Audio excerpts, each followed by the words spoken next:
Go. So, welcome to The Wise Musician. Today we have Pallavi Mahidara, who started this amazing podcast called the Conscious Artist Podcast. She's also a world-class pianist and amazing social media personality as well. So, yeah, thanks for being here. Really appreciate it. You're doing amazing work, honestly.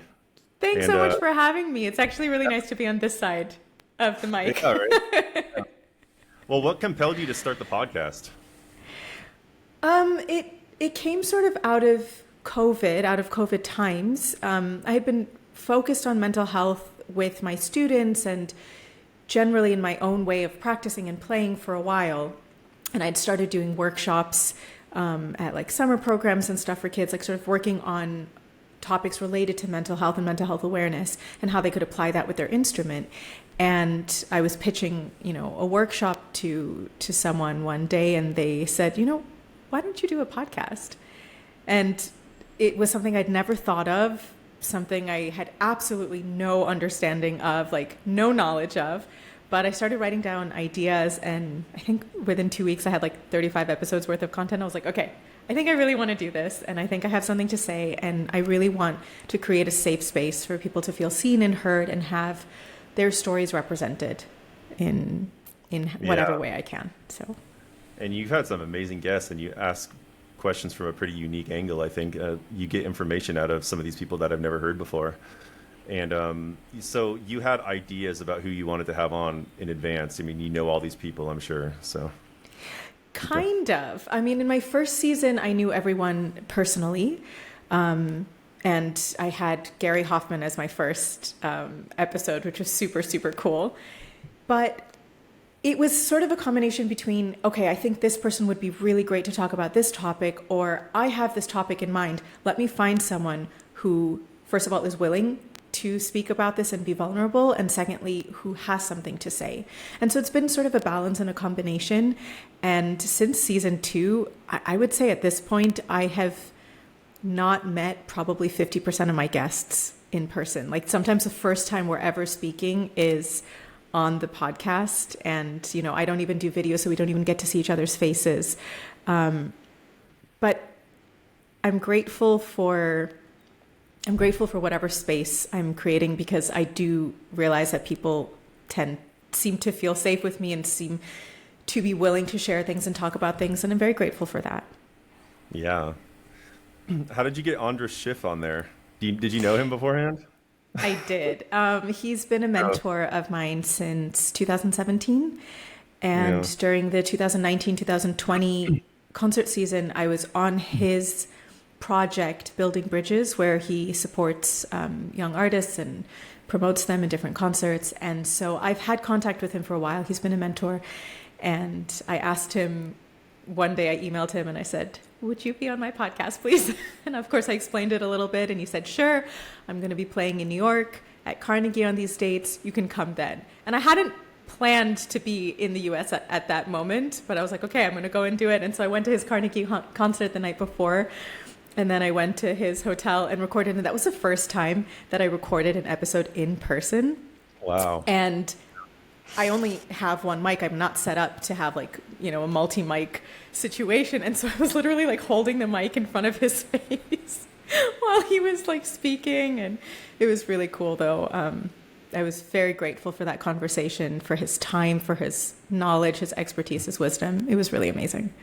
I know. I mean, he's a hero. He's a musical hero for me, I mean, probably my favorite pianist. So when I saw that, I was like, whoa, this is amazing that you got him. And because you don't hear a lot of interviews with him. So no, and I also wanted to have a conversation with him that wasn't the same as everything else he does in terms of interviews, or, he has his book, Music Comes Out of Silence, and I didn't want it to be, in the same exact line. And so I'm very grateful that some of the things we talked about, I hope, are sort of unique and allowed our community to have a chance to get to know maybe even more personal side of him. Mm-hmm. Yeah. Great. Well, congrats. Thanks. And you went to, I wanted to ask you, because your background and your bio is amazing. You went to some amazing schools. First of all, Curtis on piano, which is like just insane. And then Hans Eisler, Reina Sofia. So how does that happen? I mean, what kind of training did you have as a kid? Well, First of all, I don't come from a musical family. So I think the first thing I have to do is give credit to my parents for the fact that despite having zero understanding or knowledge of classical music, they recognized that I had talent and desire and motivation and figured out how to put me on the right path with the right teachers, asking for advice, whatever. And I see how difficult that is now with my own students when their parents come and talk to me and they don't know anything about music. And it's hard for me as a musician, as someone who's grown up in this. So I can't even imagine what it was like for my parents. But the whole thing started when I was apparently like 2.5 years old. I used to watch Mr. Rogers' Neighborhood when I was a kid, and he always used to have different guests on the show, and he would always sing and have his piano there. And apparently, I was 2.5, and I pointed to the TV and I said, "I want to play that."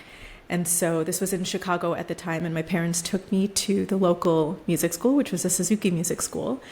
And they said, "She's too young, come back at 3." So at 3, I went back and I started, group keyboard lessons, learning rhythm and reading music and all of this stuff. And I just never stopped. And then I actually picked up the violin when I was 6. Apparently, I saw all the kids carrying little cases and I wanted a case as well. So, that's how I started violin. And then when I was 12, I moved from Chicago to DC. And that is where I think I started having the education around me that created the biggest impact. So my professor during all of my middle school and high school years was Julian Martin, who's a Juilliard professor. And I studied privately with him, and the way he taught was just incredible. I mean, he was really tough, but just pushed me to reach my maximum, my potential all the time. And one of the things that was, I think, the most beneficial that I received from him, that I still think about every day when I play and when I practice and when I teach, is the ergonomics of playing. Literally how to play in the most physically relaxed and ergonomical way with your instrument. It's something that, like, this physical ease, this physical comfort, this constant like relaxation of muscles and technique, like all of this has lasted for many, many, many years. So that was super influential. And then when I was applying for schools, I applied to all the big ones, Juilliard, Curtis, NUC, Cleveland, all of those. But I didn't have any connection to Curtis. And when I got in, there were kind of no other options. I think that maybe I was thinking about going to study at Cleveland with Babayan, or, Julian at Juilliard, some other ones. But for me at that point, there was just no other option. So I went to Curtis, and it was very, very formative. I think one of the most important things I learned from there was, ironically, was chamber music.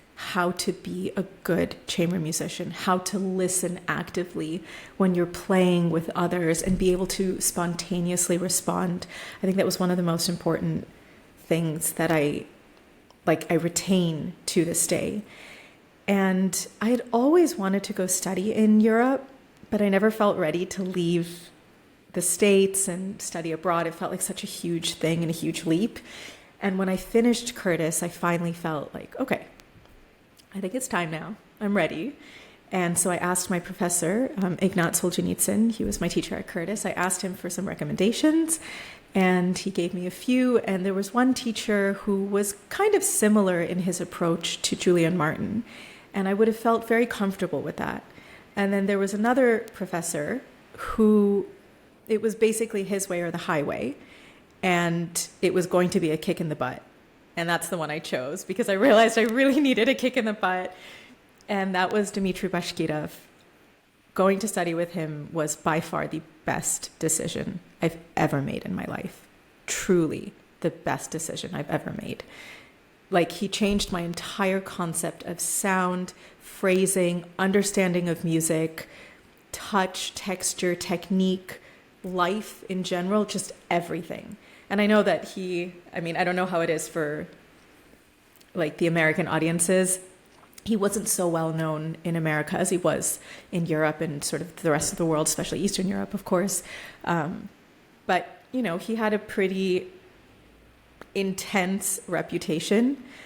It was sort of, you were either strong enough or not to deal with it. And it was also what you made of it.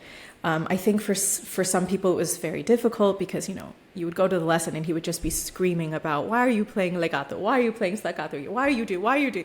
And it was not the kind of teaching that I do. It's not the kind of teaching that we're trying to heal from those past generations.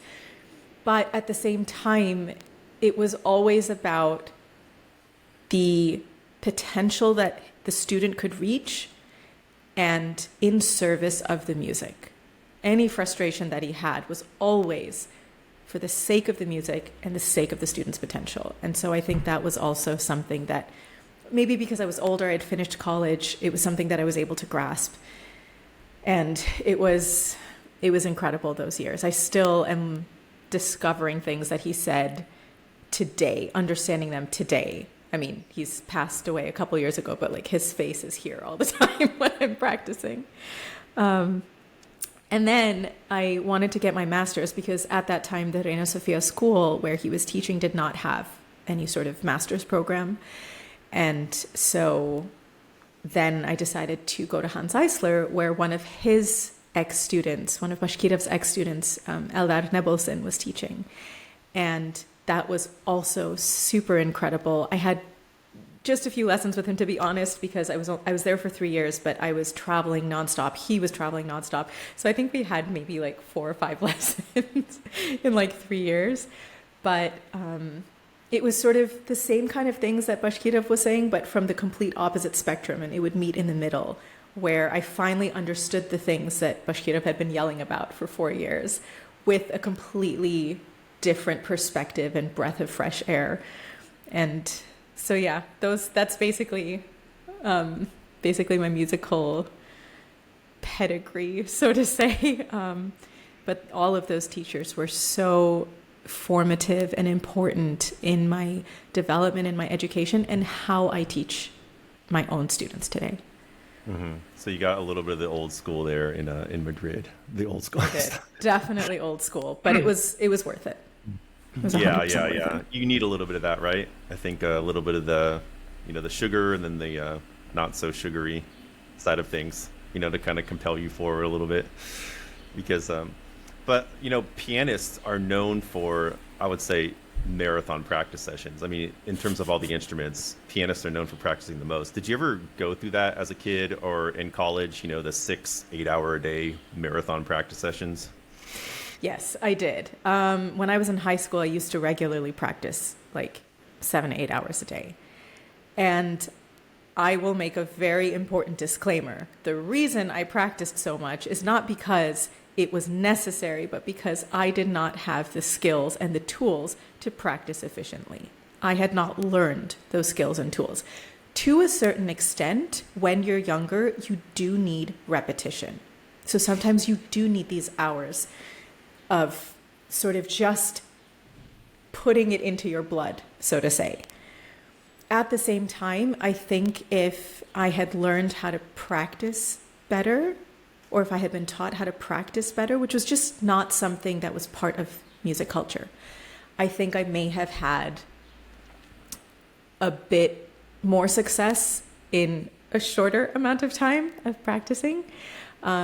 That said, even when I was studying with Bashkirov, I mean, this is also because I was working like probably the hardest that I've ever worked in my life in the years that I studied with Bashkirov. He was so inspirational and demanded so much and also believed in my potential. And that combination made me want to work to my absolute extreme and maximum. And so I remember there was one time I was learning, the time that I was learning Prokofiev Third Piano Concerto, there were some days where I was practicing like 10 or 11 hours a day. I don't recommend that. I'm going to put that disclaimer. I don't recommend that. I would say now, after 30 plus years of playing, if I've got my practice hours depend on the amount of repertoire that I have at any given moment, I would say. I think it's different for pianists than it is for string players. I think string players and I don't know how it is for winds or brass, but string players, I think, require a certain level of basic upkeep, scales, exercises, practicing vibrato, shifts, thirds, whatever, I think that sort of is a necessity because you're playing an instrument that sort of can change in terms of temperature and humidity levels, all of that. With the piano, the keys are they're always the same distance, the same length. Yamahas are slightly bigger than Steinways, but they're basically the same, right? And that we don't have to deal with intonation. We don't have to deal with that kind of stuff. And so this may be a controversial answer, but I don't recommend for my students to be practicing scales separately as a warm-up. Because when I see my students coming for their lesson and I say, okay, go ahead and, take a couple minutes warm up. Maybe they've come straight from school. They haven't touched the piano all day. And then they start playing like fast scales. And I'm like, no, if you were going to run a marathon right now, would you get out of bed and straight run a marathon? Or would you warm up your body, stretch, walk, maybe do some mobility? Like, wouldn't you get your body warm? Isn't that what warm up is? And so this whole concept of like, okay, let's practice scales fast to warm up, it doesn't make any logical sense for me. And I spent like 2 years practicing just scales when I was younger. So it's not that I don't recommend scales. I just recommend to do them in a way that is mindful and smart. That if you're going to warm up because your muscles are cold, first of all, start with stretching. First of all, get your body physically warm. Get your muscles physically warm. Then let's start slow at your instrument. You can do slow scales. You can do slow arpeggios if you want to do that. Or take a passage in one of your pieces that has scales, that has runs, that has something that is useful for improving your technique, and start with that. So that's a bit of a controversial thing, but I'm very adamant about it because what I can tell you is that warming up with something fast is not warming up. Mm-hmm. And when you're practicing, excuse me, when you're practicing, on piano, is it less study based and more repertoire based? Because the repertoire is so vast, right? And you have so many pieces to learn, and there's so much music to learn on piano. So compared to violin, I'm not sure how much you know about the violin study regime, but is it less study based and more repertoire based on piano, at least at your stage? Yeah, I would say so. I mean, I definitely did etudes when I was younger. Part of my technique training and warm up routine, so to say, and they were also part of repertoire as well. But for example, like something I love putting in my programs is the 6 grand etudes after Paganini. These are the Paganini list etudes. These are etudes, but they're music, they're pieces. So no, I don't treat them as etudes. They are music that I put in my programs. So in that way, yeah, I would say it's a lot more repertoire based. And I feel like practicing should also be repertoire based. That you practice your technique in the works that you're doing so that what you're doing is actually applicable to what you're performing. And it's not like, let me practice a C major scale and then play a Chopin etude with 5 sharps. That doesn't make sense. Do you know what I mean? So. And how much time do you spend practicing slowly? Like 80% of the time. Really? Yes. Yeah. Yes. Mm-hmm. And I'm so adamant about this as well. It's not something that I always did. I mean, this has only been in the last maybe 10 years or so, maximum like 12 years or so. Basically, more or less since my studies ended or were ending, that I started practicing slowly and really paying attention to what I was doing. It was a big switch, and it took a couple years to really sink in, but to go from practicing to play the pieces to intentional practice that is creating music all the time. And that removes the automatic practicing function that most of us are used to doing. I'm very adamant about this, and sort of part of my whole philosophy of teaching, playing, and like just being human. It kind of goes in line with the Conscious Artist, with the podcast and everything that I do with that. It's being intentional. If you're going to sit down at the piano or stand with your instrument, whatever, and you're going to spend that time practicing, make it useful. Quality over quantity. Work smarter, not harder. Like I teach my students, let's find the most ergonomic way to play so that you are getting maximum result with minimal effort. Because if you're having pain somewhere in your body and you're really putting in a lot of physical effort that actually doesn't correlate with what is needed physically, it's wasted energy, it's wasted effort, and very likely to cause tension and pain. And so all of this stuff, whether you want to call it like a holistic approach or you want to call it sort of connecting the mind and the body, it's all connected for me. And so when I'm practicing, yeah, it's 80% slow because I don't play anything without intention. And when I practice slowly, it's basically whatever I want to do fast in slow motion.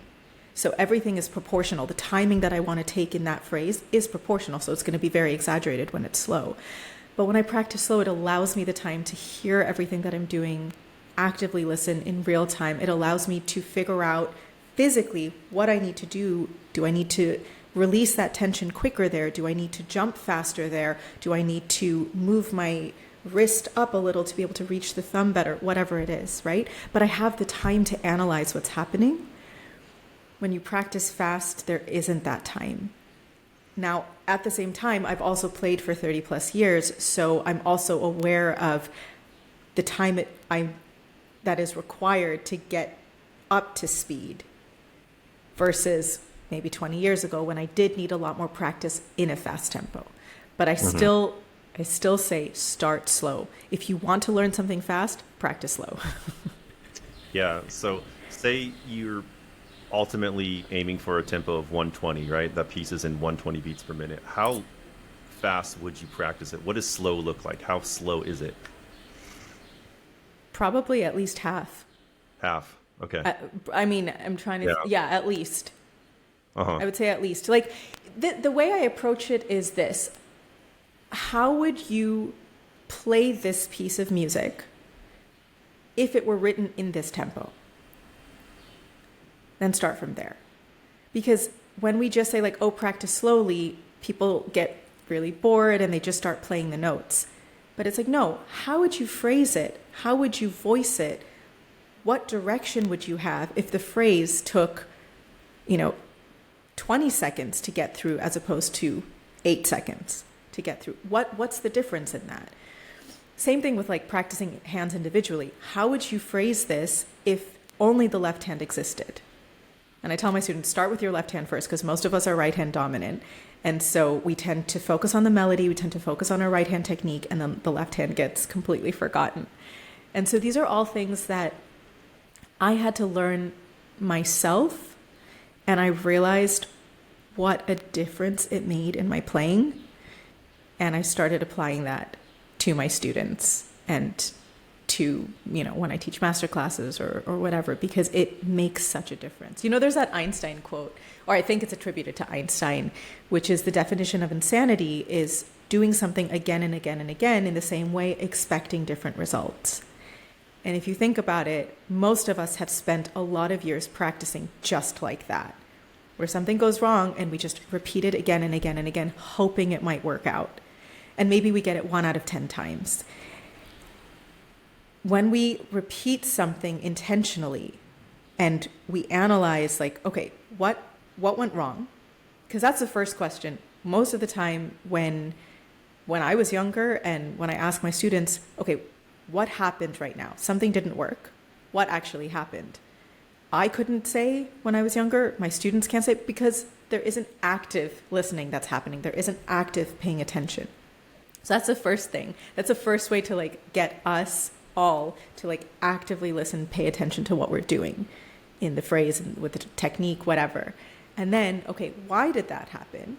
Analyze. Did I miss that jump because I didn't like throw my arm enough? Did I miss that shift because my wrist was tight and so I couldn't really like move fully? Like whatever it is, analyze what happened and then change something. So every time I'm repeating something, it's because something's not right. And then I need to keep tweaking. It's like, every time your phone software updates, they keep tweaking, right? That's what it is. And then you actually make progress in a very efficient way that is long lasting. So I'm like super passionate about this and super adamant about it because I've seen the results in my own playing over the last 10, 15 years and in my students. And I know that there's so many methods of practicing and playing and teaching and everything, but this is what has worked for me and what I believe in. So. Mm-hmm. So in other words, when you're practicing slowly, be musical. Don't just veg out, right? Don't just... For sure. Yeah. But so you're practicing slowly. Say the goal is 120, you're practicing at 60, and you do a certain number of repetitions. When do you know, or how do you know when you can speed up? Do you speed up gradually, or do you speed up just like slow, fast, I know that I can move forward in a tempo when I know what's happening in that moment and I know what's going to come next. So I'm aware of where my hands are physically going. I'm not going on muscle memory or just reading the score, but I actually know where the phrase is going physically with the notes and musically with the inflection. Let's not even talk about memory. Like, let's say we're not even worrying about memorizing right now. Even then, when I'm reading the notes, if I'm just sight reading, I don't always know where I'm going to go next, right? Like, it's very quick response time that happens. So basically, I don't want to be reading by the time I want to move to a faster tempo. I need to actually know the music. And maybe that requires a little bit of score studying. Maybe that requires a little bit of analysis if that is helpful. Maybe that requires practicing hands individually. To this day, I will practice my hands separately. Like, especially when it's anyone after Beethoven. But even with Beethoven, with Mozart, with Bach, for sure, I practice voices separately and hands separately. But that is something that I think makes a big difference because then you actually learn the function of each voice. And like, we don't understand melody without harmony. Melody doesn't make sense without harmony. So if we're not actually well versed in what the harmony is and where it's going, then how can we phrase the melody well? So like, all of these things are connected. None of it is separate. None of it is like, okay, I just want my fingers to work fast enough, so let me practice like every 10 clicks, every 5 times. No, it's not about that. Honestly, like when I used to practice like that, and if I ever practice like that, my progress is way slower because music and technique and sound and phrasing and physicality of playing are all connected, and they all make the difference in how you're going to learn it and how sustainable it's going to be when playing it. So you're fully there, you're fully making the statement, and then that statement becomes a part of you, and then once you feel that you really know it inside, you can start to speed up. I kind of get... Yeah, and like you said, slow, fast. Sometimes I will try and like just go for a faster tempo, and it's completely unsuccessful. And then I go back to the basics, and I go back to the original tempo because obviously something isn't solid yet. And so it's this like kind of trial and error way rather than just hoping for the best. So when you're playing fast and you're not ready to play at that tempo yet, is it because you're not fully present yet at that tempo?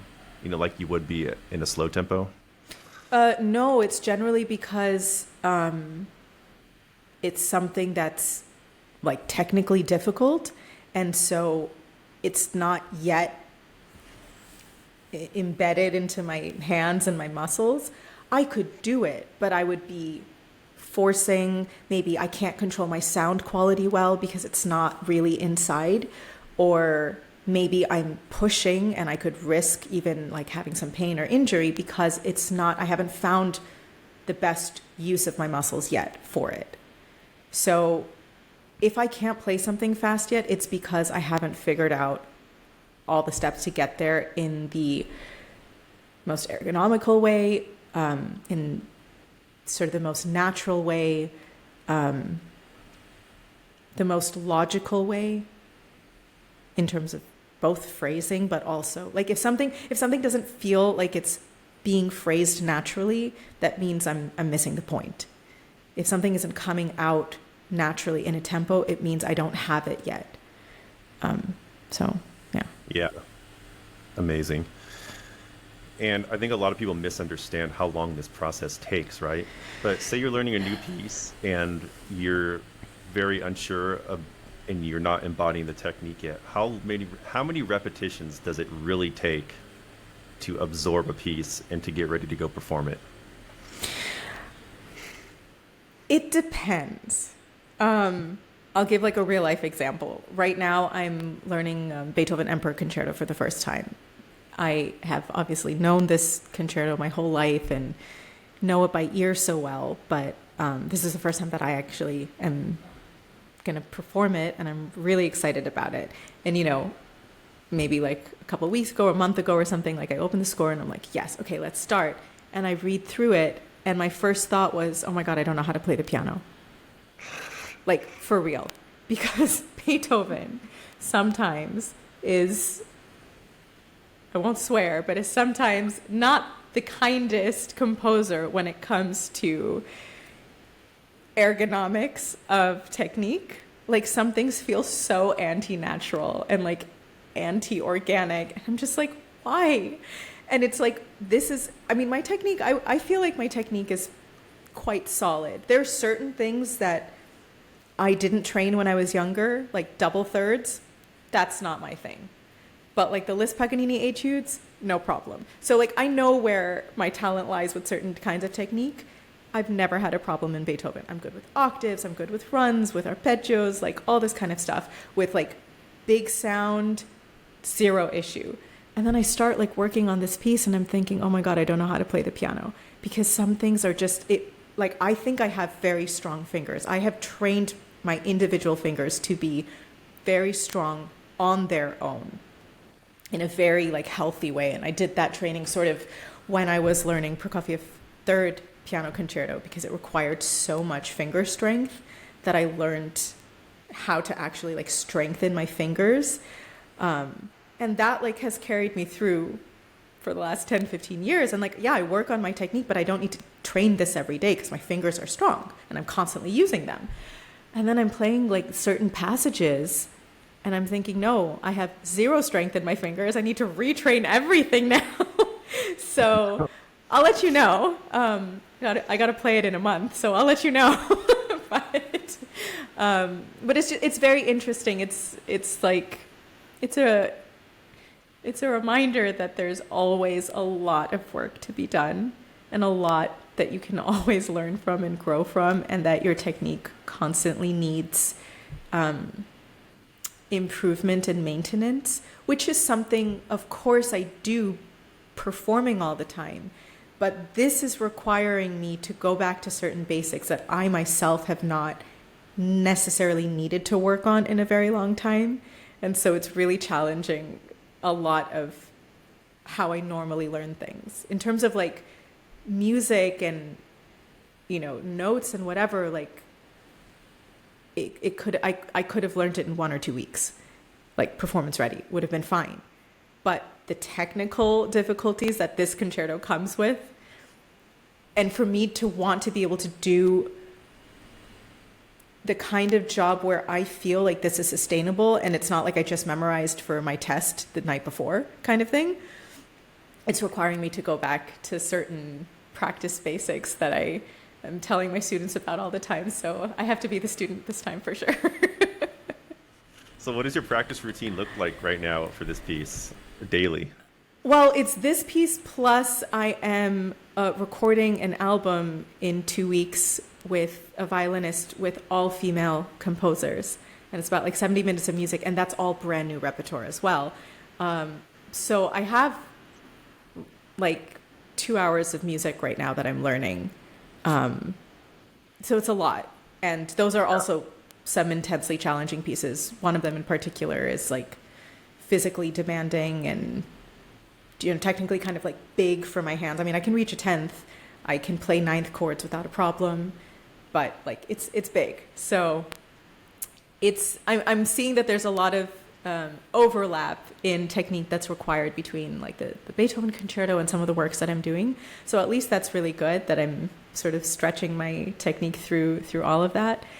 In terms of like what my practice looks like, I used to be the kind of person that thought, okay, well, I should like write out a practice schedule, and from this hour to this hour, I'll do this, and then this hour to this hour, I'll do that. And the number of times that I have actually followed a practice schedule to the T, 1% maybe in my life, maybe, because I realized that I need inspiration when I play, especially because I do not practice automatically. If I force myself to be practicing something that I am not in the headspace for, it's kind of wasted effort. I'm either going to be distracted and I'm going to keep stopping every 5 minutes or checking my phone or whatever and getting distracted for half an hour, or I'm just not really going to get anything. Like I'm going to practice and it's going to feel like I didn't actually do anything. So I try to start with, what am I inspired to practice right now? Sometimes it's, okay, what am I about to like crap my pants about right now? And let's just start there. But I try to do it from a place of, what am I feeling in this moment?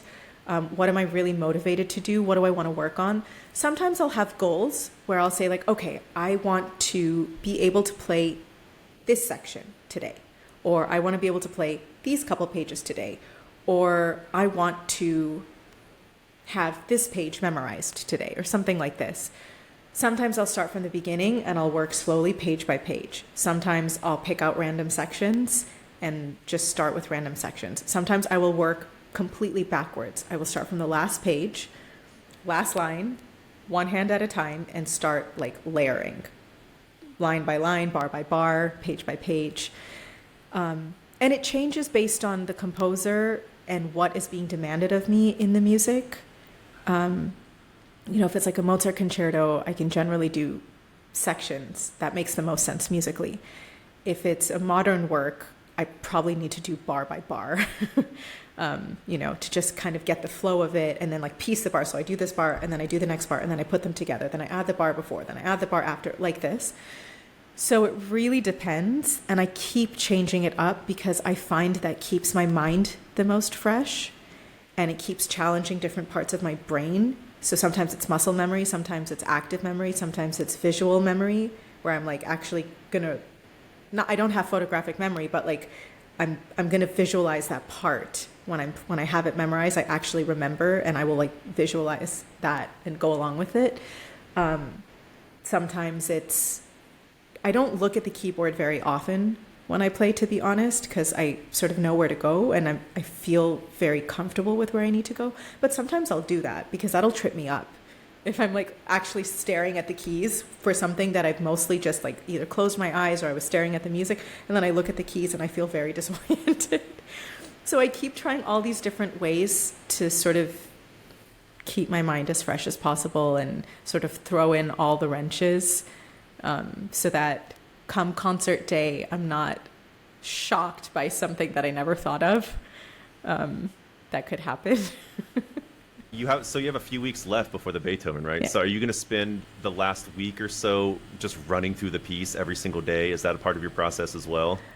Probably, in the sense that I need to build up stamina for this. It's like Brahms' second piano concerto. I remember when I was learning that, the first movement alone is like 20 minutes, And so I remember with that piece, I knew that it was going to take both mental and physical stamina, but also like emotional, psychological stamina and endurance, because it's Brahms too. Like it's everything. And same with the Emperor. Like there's every layer is so deep and so rich. And so, yeah, it is going to be also about like endurance training. probably in the last couple of weeks. So now it's sort of like, okay, am I working my technique in the smartest way possible, in the most sustainable way possible? And I mean, memorization comes at the same time, more or less. Sometimes I will just practice for memory, and I will just keep repeating something until I get it in my brain and in my fingers. But with this, I know it by ear really well, so it's also more it's coming in the process. And then, probably just like stamina, practice, endurance, and training. Well, I mean, you've done all this work, right? I mean, it's an incredible amount of work. And so now you're backstage before the concert, 5 minutes before the concert. What's going through your head at that point?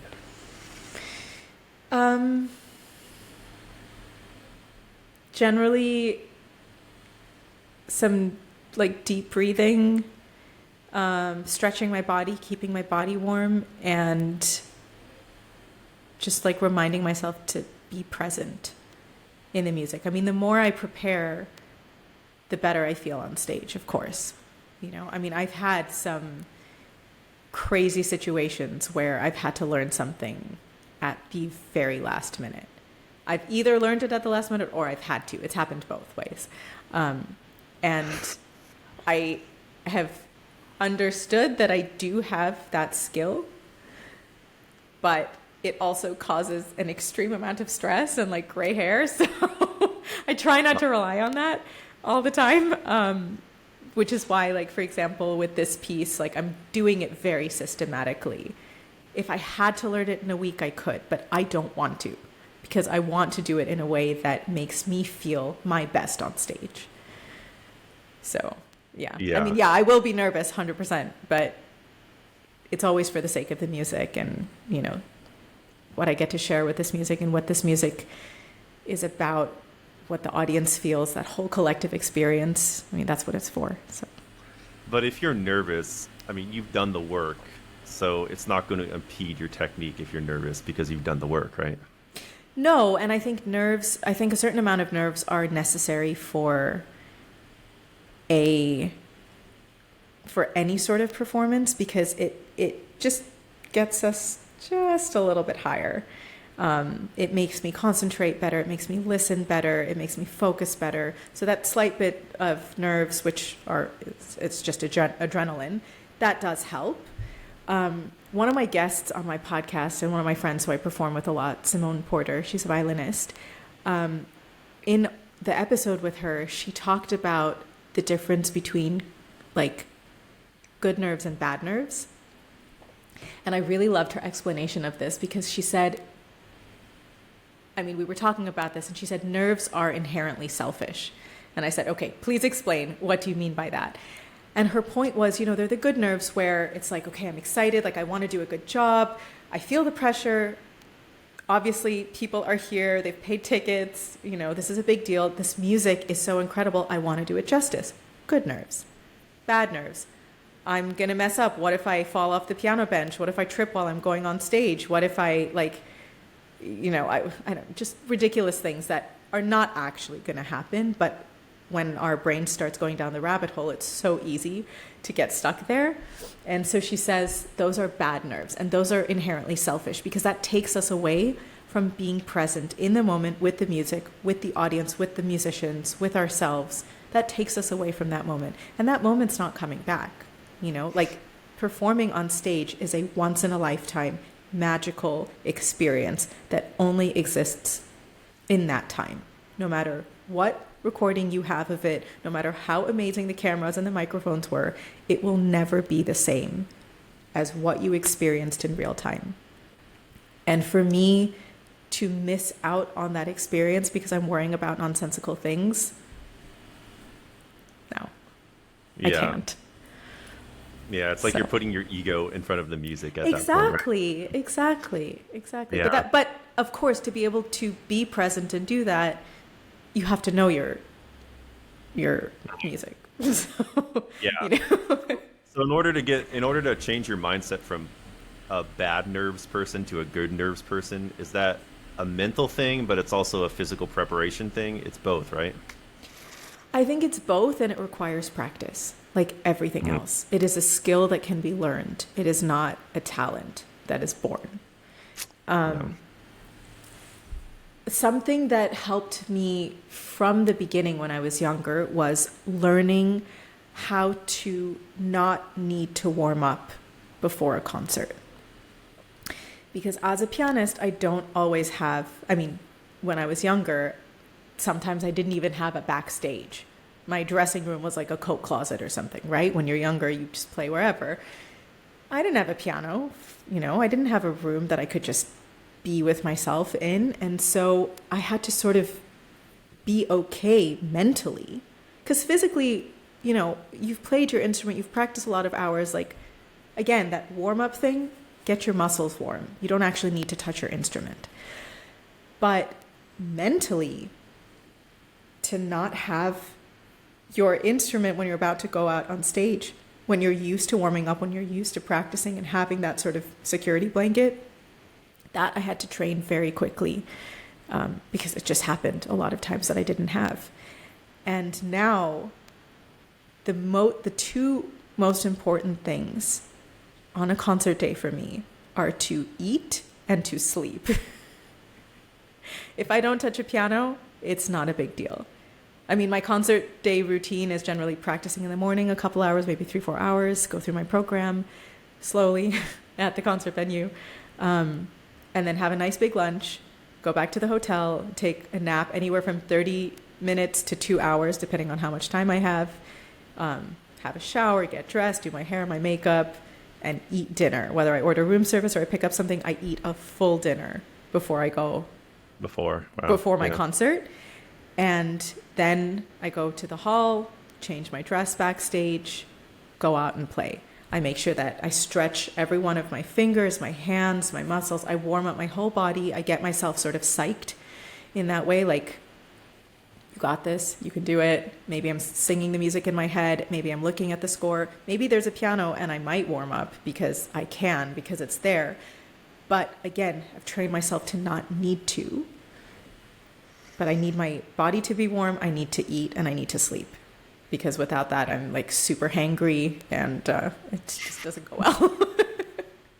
Yeah, and this improves with repetition, right? You just got to put yourself out there and play concerts, and it gets better, right? You just get used to it.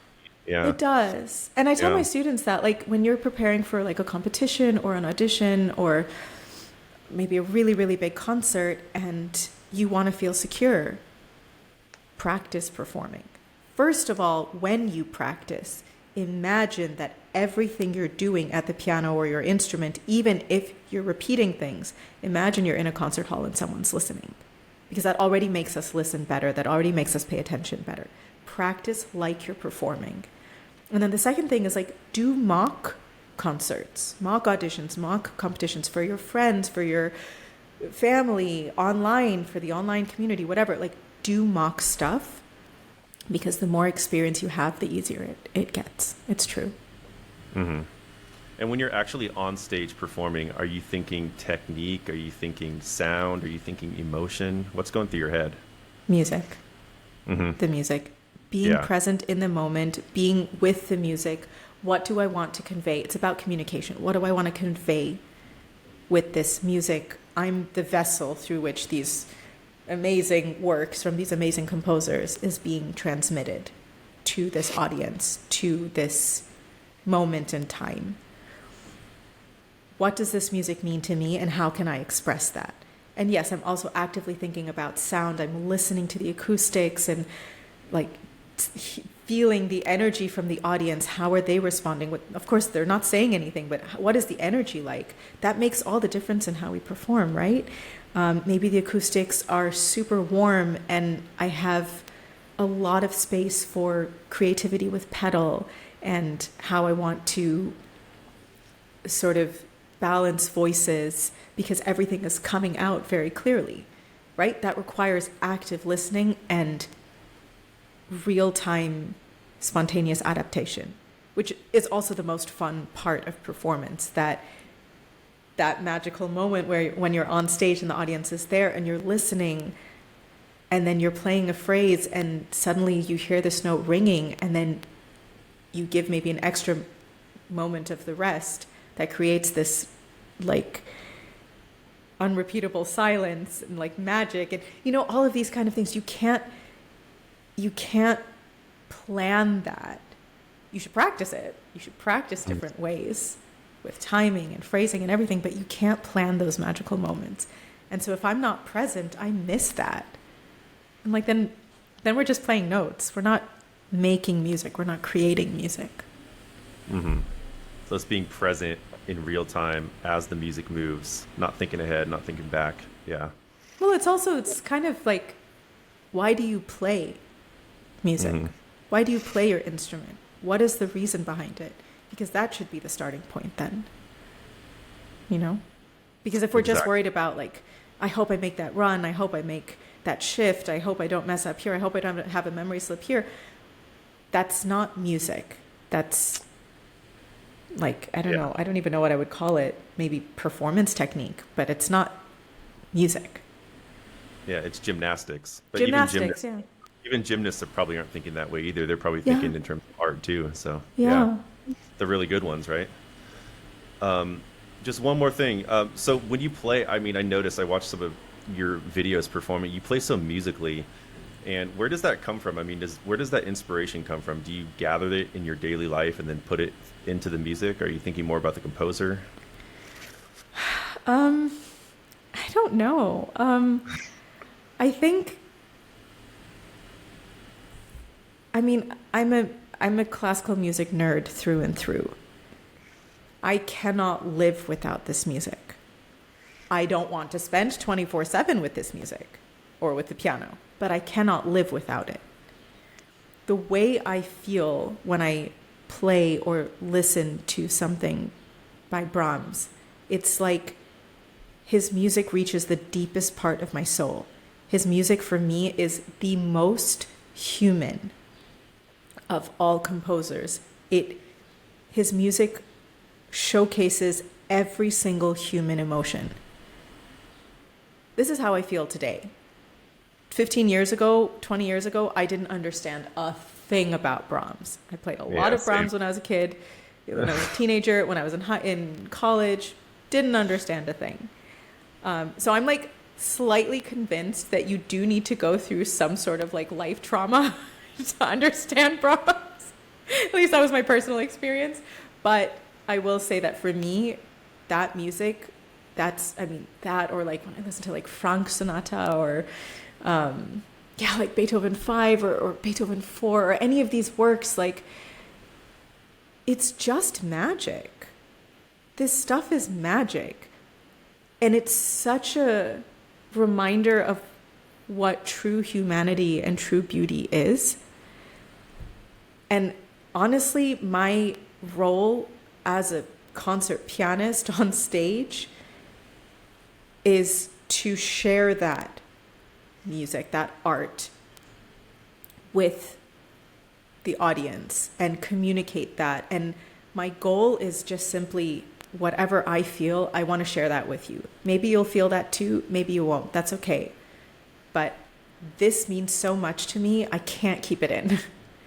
So I guess, yes, I would say that life experiences have certainly influenced my playing, but I would say that comes from influencing me as a human and me recognizing what are my values as a human and realizing that those are the same values that I apply as an artist.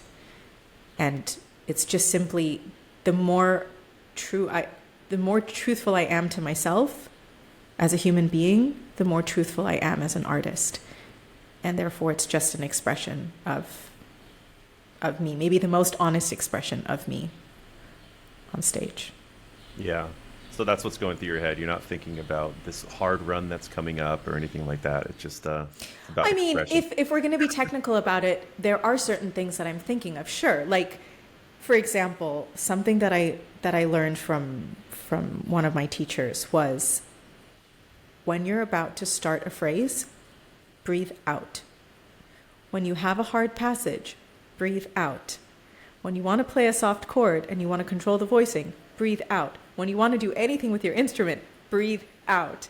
exhale. Because when we inhale, we retain all this tension. We like cut our muscle capacity by like 50%.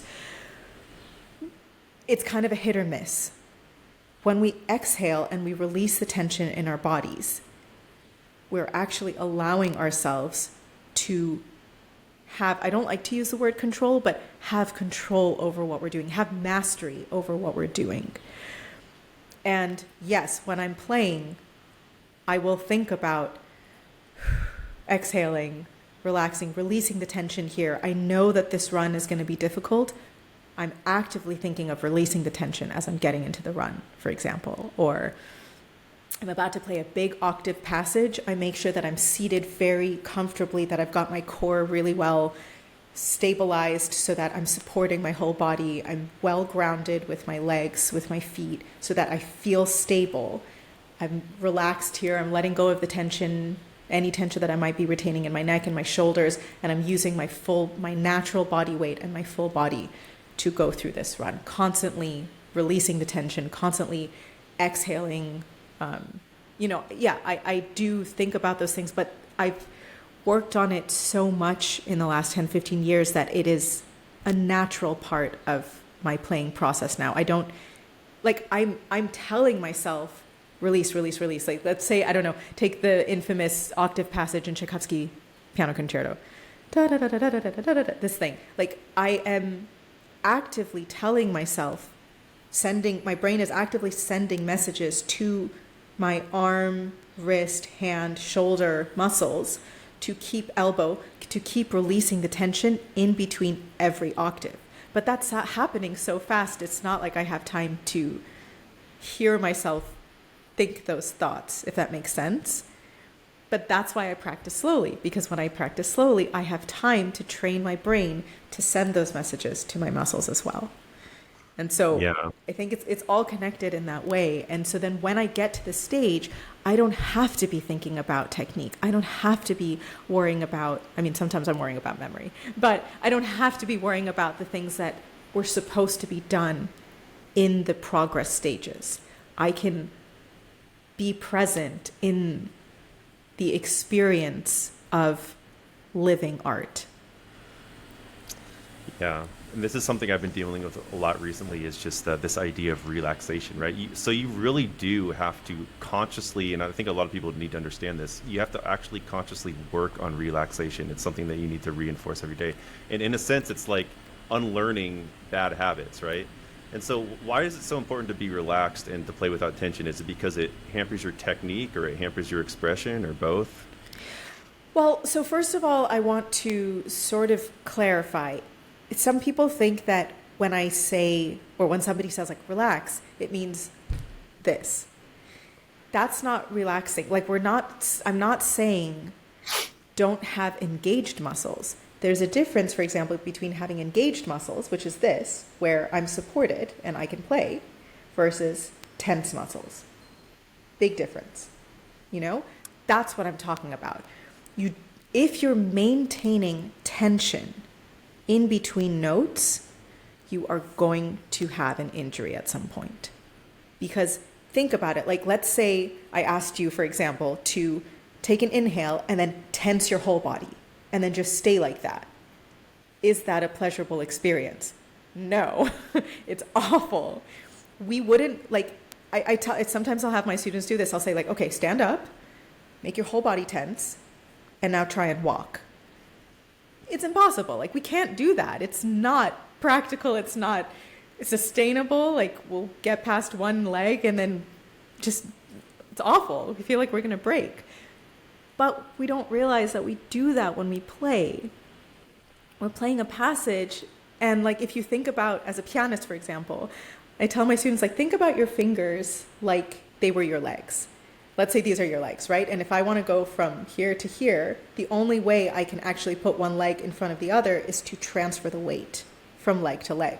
If I keep my weight on the standing leg and I stick my other leg out, I can stay there for the rest of my life. But until I transfer the weight, I will not move.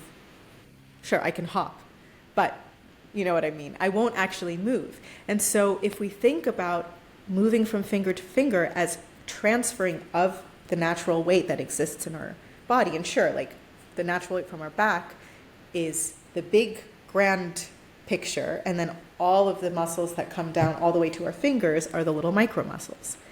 And so if I'm transferring that weight, that means I don't need to hold tension in order to make that note play. But if I'm just holding tension, I'm only playing with my fingers, and it's as if I've like cut the air supply off at my wrist, like as if someone was choking me. I use this analogy a lot. Like imagine your wrist is like your throat. You can't breathe properly if someone is restricting your air. In the same way, your fingers are everything that happens here starts from your back. And so if we're cutting off that supply of motion, water, air, sand, whatever malleable substance you want to call it, we are limiting that capacity. We are limiting that possibility to actually do something. And human bodies are very adaptable. If we play with continuous tension, we will adapt. But you will see it somewhere, here or here or here. You will have that tension. You will have an injury at some point. And I can say that from experience. So like that is something that I'm so adamant about. Yes, we need engaged muscles. And so if you want to be technical about it, yes, there is a level of tension that exists in the moment that you're striking the key. But everything before that and everything after that should be relaxed. Think about it this way.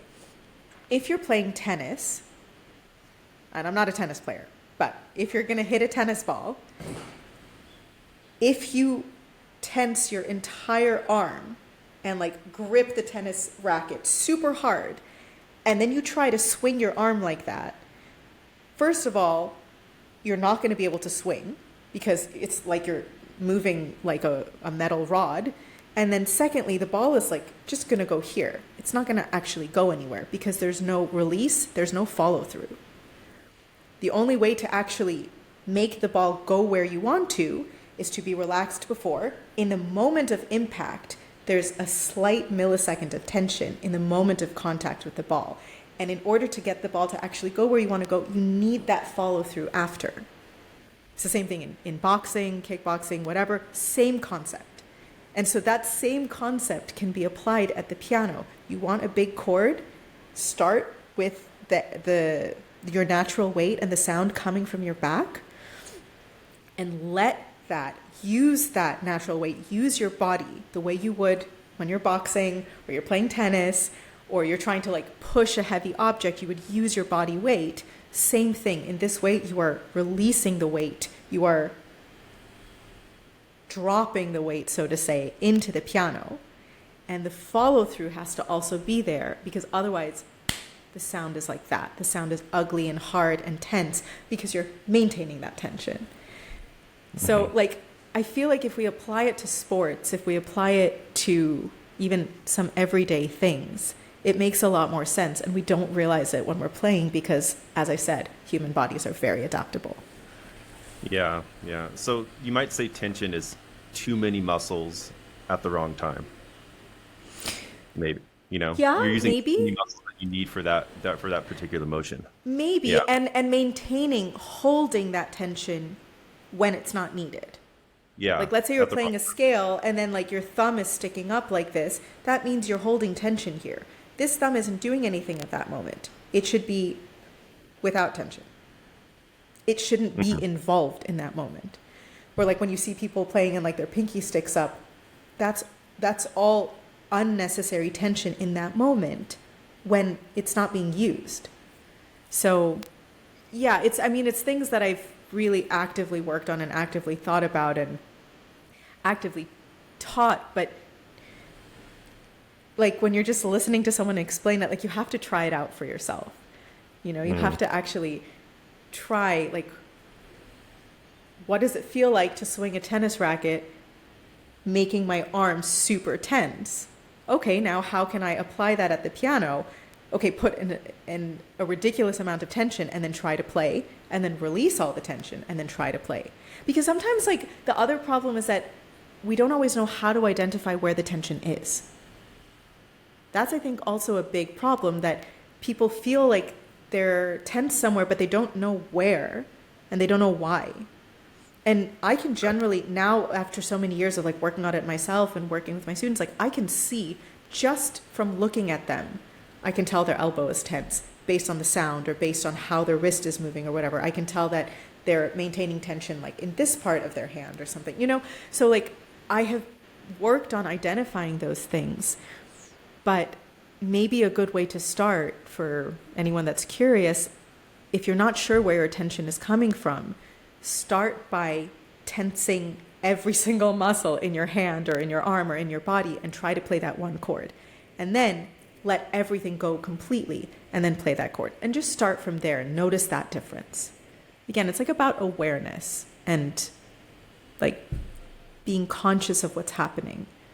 That's why the conscious artist, you know, for us to like be conscious, be mindful, be aware, be present with what's happening, and then be intentional about working through it to have sustainable results.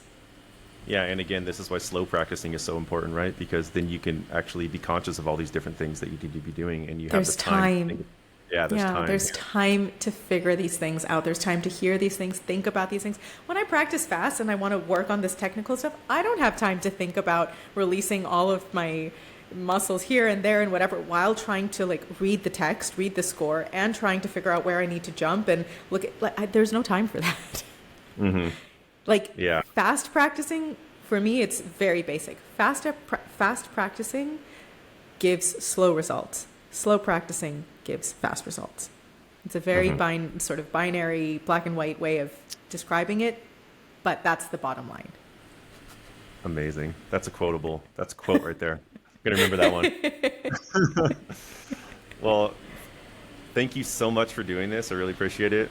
And thanks for your time. This is going to help a lot of people, I can tell, because it's just, you explained it so simply and so clearly, you know, so a lot of people are going to get a lot of benefit from this. So thanks so much. Really appreciate it, Pallavi. Appreciate it. I hope so. Thank you so much for having me. This was such a pleasure. And as I said, so nice to be on this side of the mic. And I hope it was helpful. And you should do it more often because you did amazing. So. Thanks. Thanks so much. Yeah, Thanks for having me, Nick. Okay, take care. Bye.